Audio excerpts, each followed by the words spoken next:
Blessed day to you, all my sports to the bone family. Back at it again with another video. Thank you all for tuning in. Hope everybody is doing okay.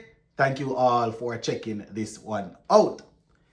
Now, a couple days ago, I shared some information that was sent out by CWI, where President Shallow was basically saying that Sammy isn't going anywhere, and it's because of reasons outside of cricket why people are calling for him.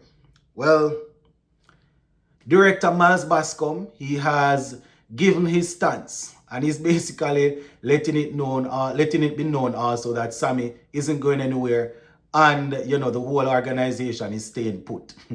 Taking this one from the Sportsmax website. Gonna be doing reading in this one, right? Not necessarily my opinion or anything. Just gonna read this article. So credit to Sportsmax. The headline says, "No silver bullet.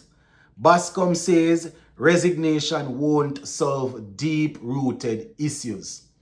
And I agree with him that,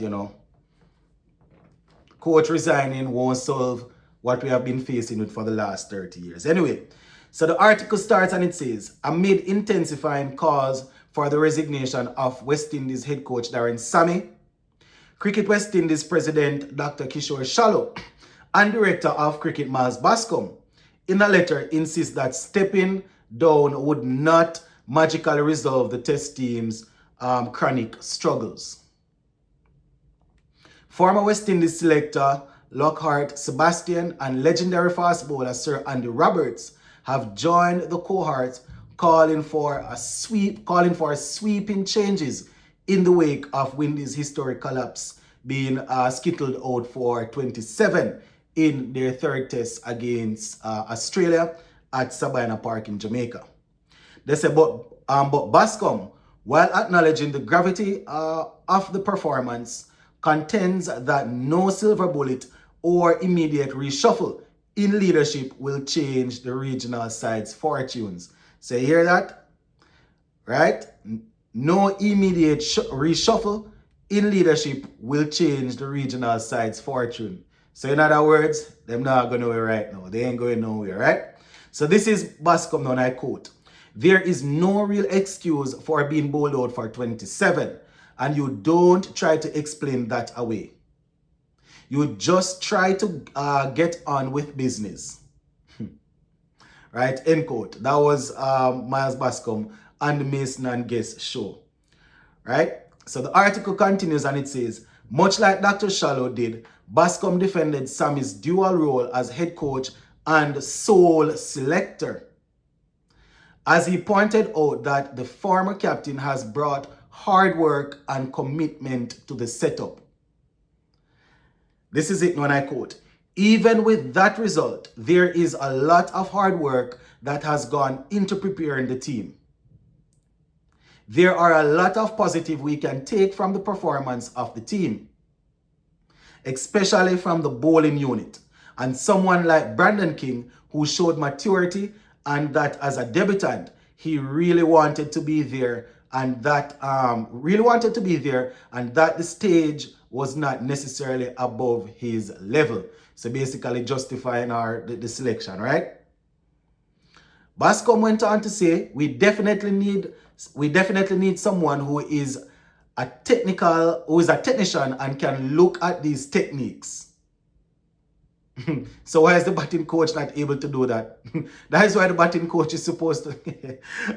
We definitely need someone who is a technician and can look at all these techniques, break them down to help the players identify their decisions, and most importantly, be able to put an intervention plan in place and develop the drills to get the players doing the right things, to get the players to do the right things, to address those deficiencies. End quote for now.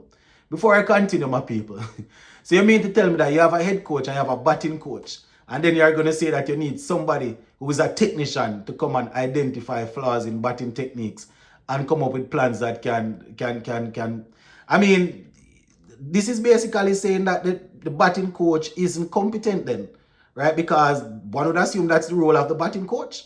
That's the role. Identify the deficiencies in the technique, come up with drills and make sure that you work on it. So if we're going to bring in a technician to identify to identify that and to fix that, that technician is probably, we probably need to have that technician as the batting coach then.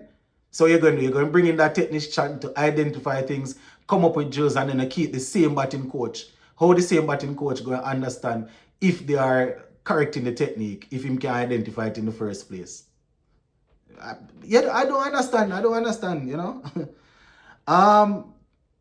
Bascom went on to say there is no silver bullet to fixing West Indies cricket. There is nothing that can be done in a week or a month. No change of personnel that could happen in that short term is going to turn around our fortunes.